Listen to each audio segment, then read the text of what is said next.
45. Vulcan tanks at step 3.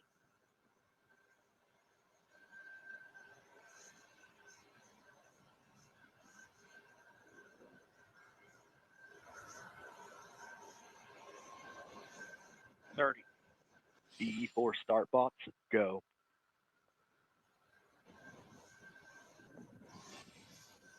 Status check. Go Vulcan. Go Centaur. Go Peregrine. 15. 10. T-minus 10, 9, 8, 7, 6, 5, 4, 3. We have ignition. And liftoff of the first United Launch Alliance Vulcan rocket, launching a new era in spaceflight to the moon and beyond. Engines operating. 2 good SRBs, hitting peak pressure on the SRBs. Everything looking good.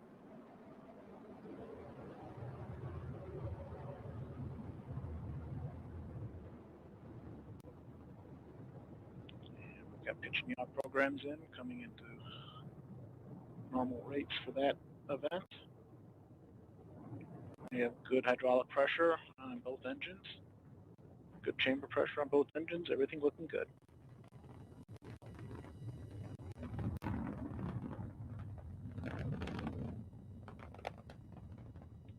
Coming up on 60 seconds into the flight, everything looking good.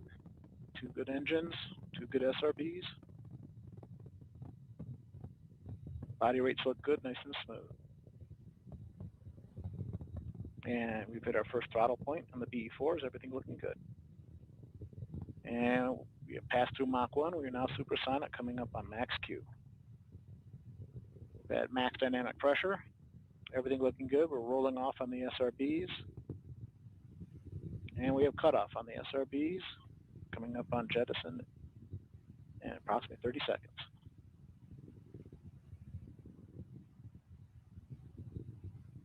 "15 seconds to SRB jet. BE4s continue to operate nominally.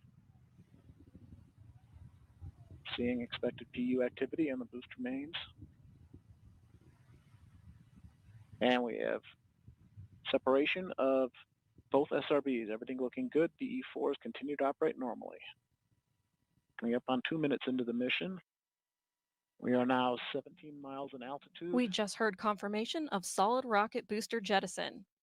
We have about 3 minutes until we reach our next mission event, booster engine cutoff. And we see booster PU correcting towards a nominal MR, everything looking good. Both engines continue to burn normally.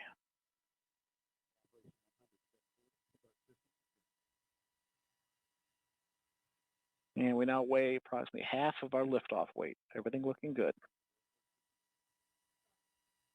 And we fired the pyro valve, activating the reaction control system. On the upper stage, pressures are rising. As expected, PE4 continues to operate normally.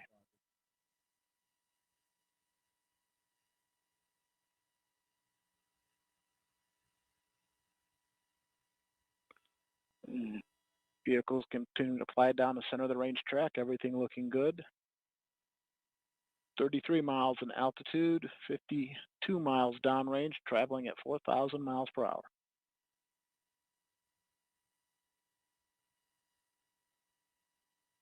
Continue to see excellent performance out of the BE4s. Chamber pressure nice and smooth.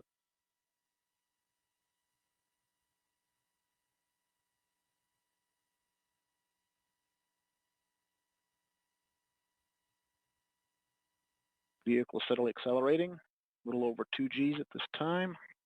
Good body rates. Nice and smooth operation of the booster. 47 miles in altitude, 95 miles downrange at 5,500 miles per hour. Engines continue to burn normally, everything looking good.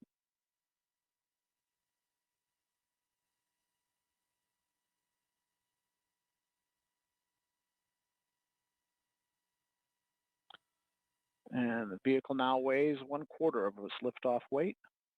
as we pass through the Kármán line. Next marklet we're looking for is boost phase chill down on the Centaur main engines.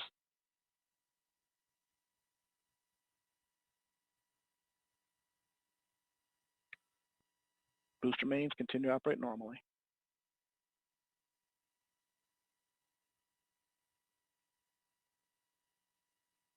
And we've begun boost phase chill. Housing temps are dropping as expected.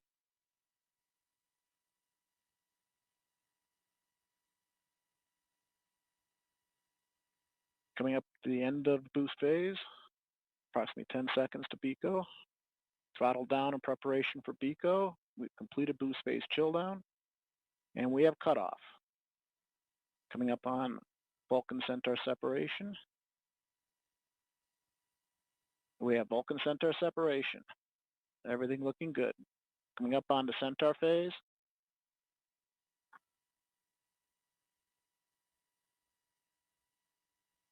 And experiencing a bit of data loss here. We've recovered the data. It's like Centaur engines are up and running normally, good steady state pressure, and we've just jettisoned the payload fairing. 2 good brake wires.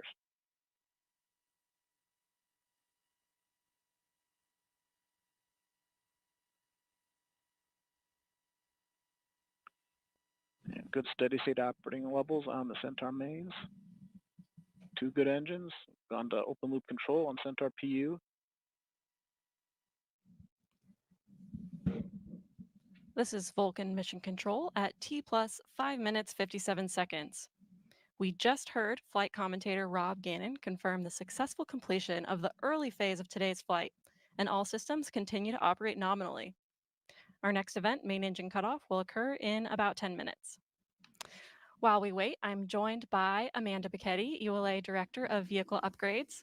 Amanda, thank you so much for joining us. And I know it's still early, but congratulations. Thank you. You as well. This is amazing.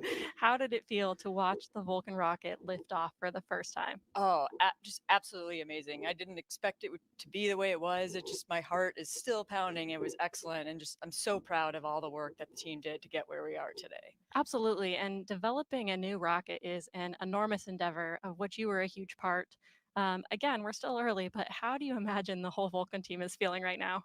I feel like they have to be the same way, you know, smile ear to ear. I know the team is at all our sites, friends and family. They've been supporting us for many years to get to where we are. So I'm sure they are jumping up and down just like me. It's been amazing.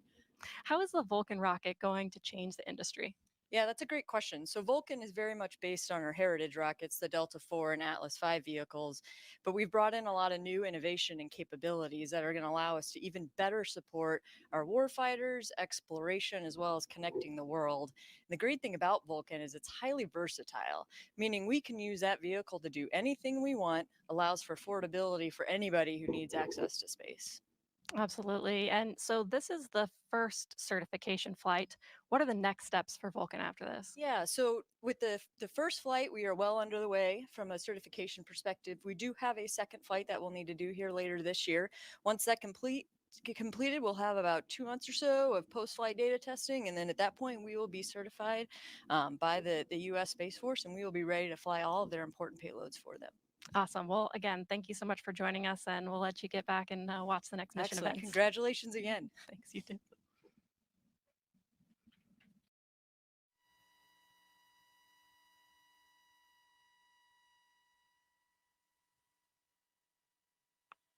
Coming up on 500 seconds into the mission. Everything's looking good. Continuing to burn Centaur. Body rates look right as expected.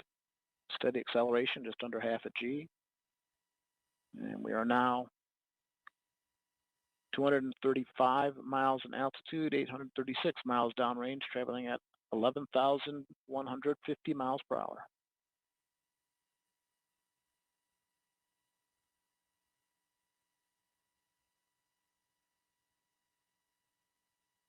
Continue to see nominal performance from Centaur.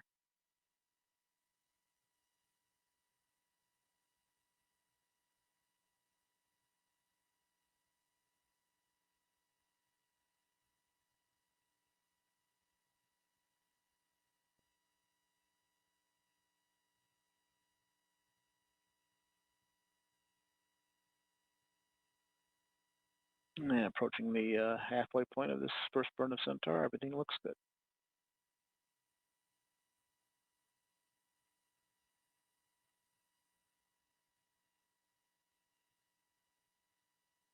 We're now 1,000 miles downrange, traveling at 11,500 miles per hour.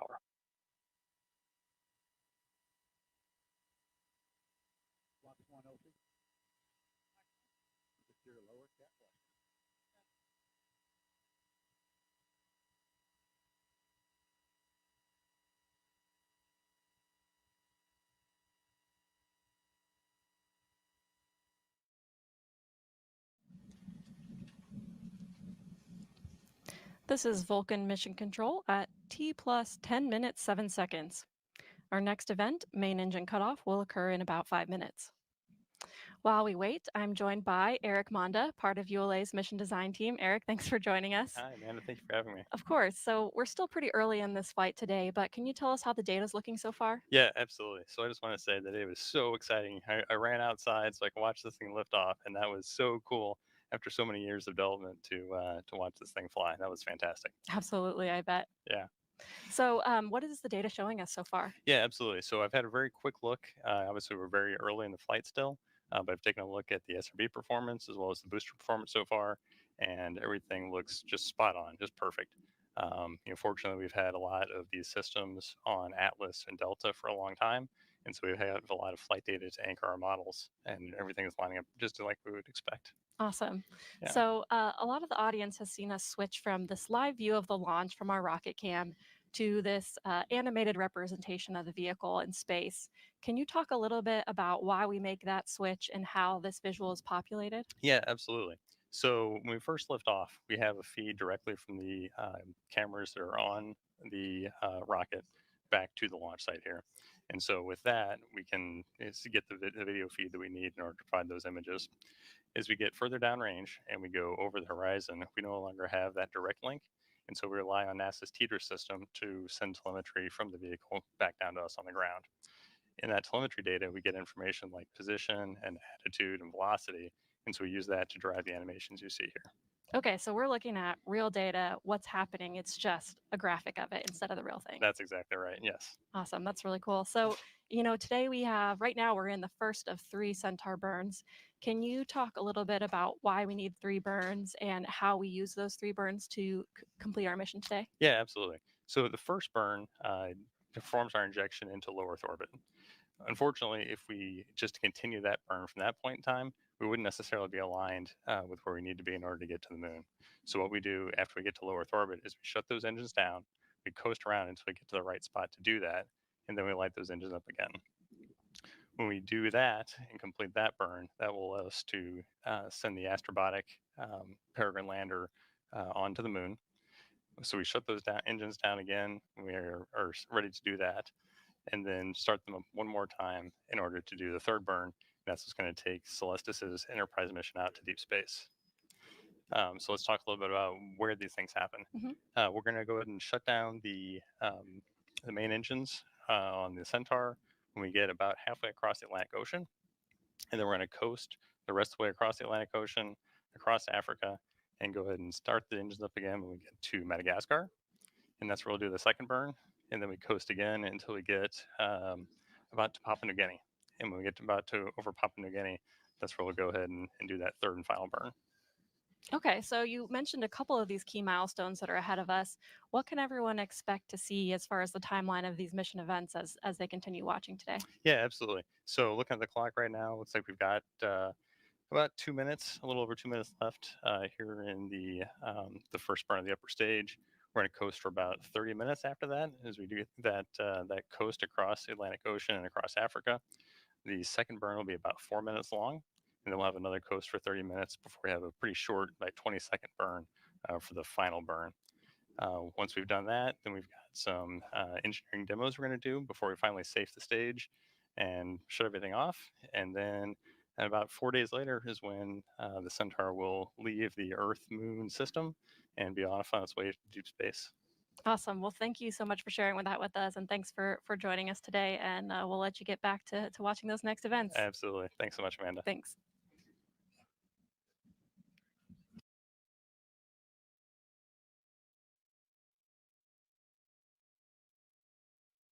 PU system is steadily making the correction down to a nominal MR.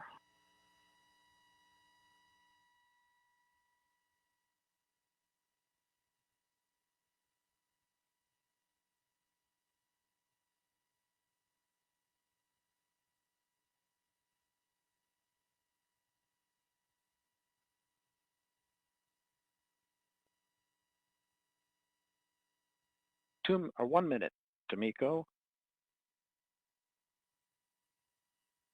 Both engines firing normally.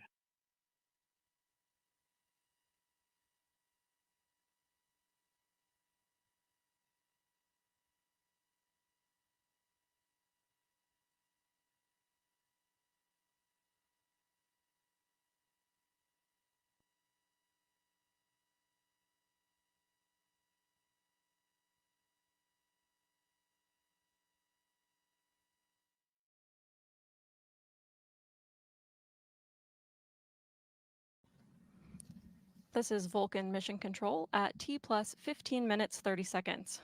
We are approaching the first main engine cutoff. Let's listen in. Coming up on MECO 1.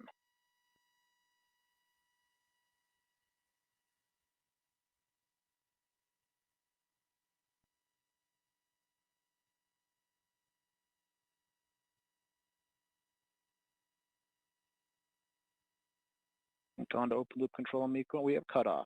Both engines show normal shutdown signatures.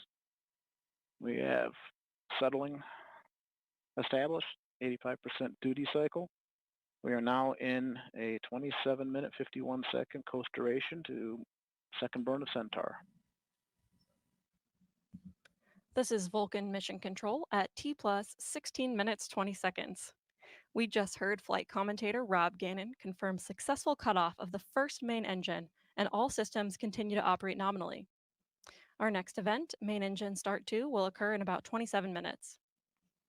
At this time, we'll pass the broadcast back to the NASA team to continue with mission coverage through the coast phase.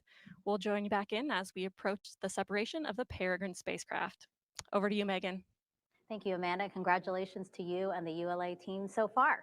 If you're just joining us, welcome to the Space Coast of Florida, where we just witnessed the first launch of NASA's CLIPS initiative. It was a magnificent sight. Leaves me speechless, apparently. Just really lighting up the night sky and loud enough to set off a couple of car alarms nearby.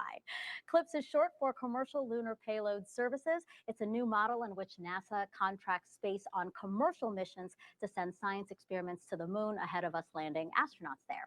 For today's launch, NASA selected Astrobotic to deliver its 5 lunar instruments. This is the first mission for its Peregrine spacecraft. Today was also the first launch of ULA's new Vulcan rocket. Again, congrats. It lifted off from Cape Canaveral Space Force Station's Launch Pad 41. Our broadcast here on NASA TV will continue through Peregrine acquisition of signal, which is expected to happen at the earliest around 3:17 a.m. Eastern Time. With me now is Sandra Connolly. She's the Deputy Associate Administrator of NASA's Science Mission Directorate. Good morning, and thanks for being here, Sandra. Good morning. It's a thrill to be here. Yeah, what did you think of the launch? It was amazing. Yet another beautiful ULA launch. Totally spectacular, and it's super exciting to know that now our Peregrine 1 lander is on its way to the moon, and in about 2.5 weeks, it's going to go into orbit.